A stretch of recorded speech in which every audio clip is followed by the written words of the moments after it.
Good evening, everybody.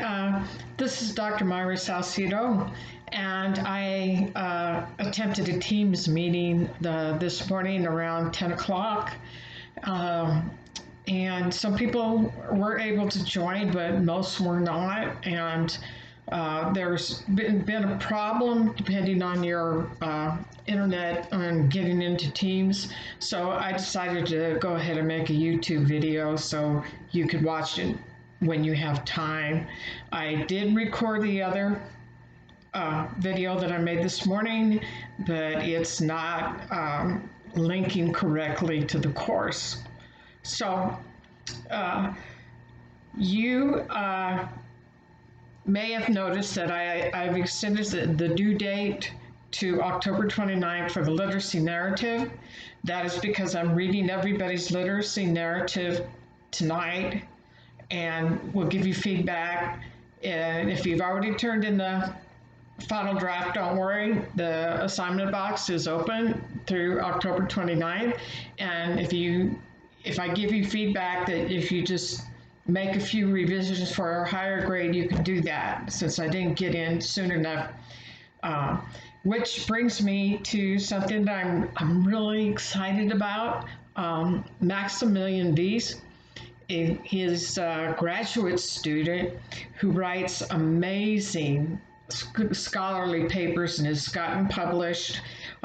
He is going to be embedded in the course.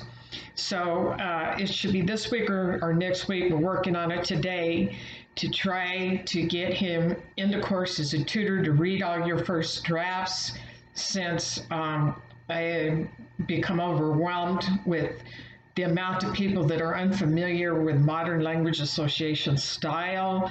I have been sending the template around that you could type into that gets you used to formatting. So one thing I noticed on papers, the literacy narratives, is if a quotation, not the literacy narratives, let me go on. But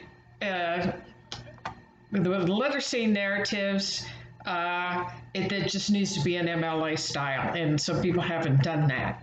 You've got to get it into that style as part of the grade. And you should be done and have moved right along to the interview with the person that does writing on the job.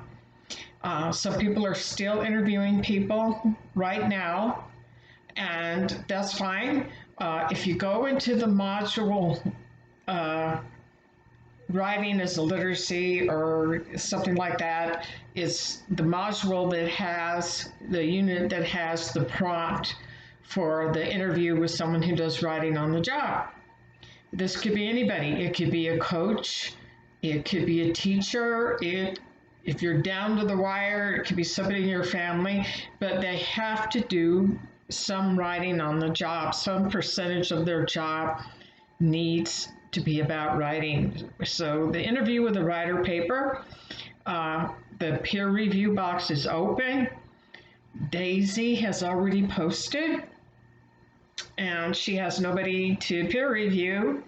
So try to get your papers in so people can get their peer reviews done. If you get your papers in and the clock winds down, you're not responsible if you didn't get a peer review because everybody else posted too late. And the peer review is half of the grade for that assignment, that particular assignment. Plus, it really helps to read what other people write. You will recognize, oh yeah, I do that too. Comma abuse, that's me. And I'm still working on it. Even with a PhD, I have to think about commas when I'm writing. I like to put them in every time I take a breath, which is not how commas are done. So you need to interview somebody, and when you get on that module page with a prompt, please notice there's something called conducting interviews. It's a PowerPoint that has been put into a PDF file that you read and scroll down, and it's a series of slides on the kind of questions to ask. So what do you need to have in that paper? You need to have the background of the writer.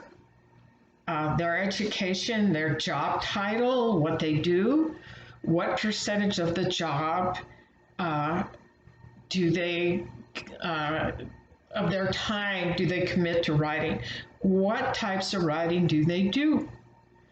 And if you can get a sample, that's great. If you're going to interview a nurse or a police officer, chances are there'll be too much private information for you to get a sample of their writing. But if it's, let's say, a reading teacher or somebody else, then that would be good. Try to get a paragraph of their writing, even if it's how they write in emails, and ask them, do you write differently in emails than you do for saying if you're speaking to your supervisor than if you're speaking to your friends, and what do you do differently? You can also ask them, do you procrastinate? Which just about everybody does. You know, if it weren't for the last minute, nothing would ever get done. That's what we used to say in the newsroom. And yeah, on deadline, that's when you start bringing it the fire on and getting it done. So take advantage of the fact that the box is still open for you to submit your final draft, the literacy narrative. The interview with the writer is 15% of your grade, so it's significant. So the papers are going to start bumping up because the semester has been a bit overwhelming for a lot of people for a lot of different reasons. And being in the middle of a pandemic doesn't help. Trying to put food on your table, working, and doing everything online, which is a learning curve in itself. So, and Modern Language Association style, if you come into the class not knowing anything on that, it's a learning curve also. So, October 30th is the last day to drop. I'm entering midterm grades, so I'm trying to finish putting all the grades in your class tonight. So I can get midterm grades in early so you know where you stand. You have to do all 4 papers in the course in order to pass. So if you decide I'm not going to do the literacy narrative, or I'm not going to do the interview with somebody who does writing on the job, you're done. I mean, just miss 1 paper of the 4 major papers, and you cannot have produced a total of 20 academic papers typewritten by the end of the semester. It's not one 20-page paper. It's 4 pages here, 3 pages there, 5 pages for the group paper, which is coming up. And I will make another video about that because it takes so long to spool up when I do the longer videos. And I will be dividing you up into groups to work on a documented essay, which means you will document it by using research, scholarly research, no random websites. Don't go to Ask Jeeves, any of the sites that write the essays for you. You know, 1, 2, 3 Save My Grade, Course Hero, all of that. Some people sell their papers from our courses, which we're trying to stop, and put them online. And believe me, I've read them all. I know what they say, and you want to be original. There's no right or wrong answers in a lot of 1301, 1302. There's argument. It's basically support your own ideas with evidence, and you can be completely opposite of what somebody else in the course thinks, and that doesn't mean one of the other people are right, because there's all different ideas out there, and as long as you can support your ideas,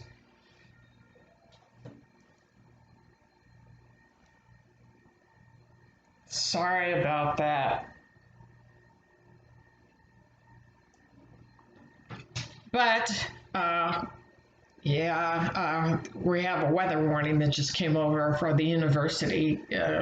Winter storm coming tonight.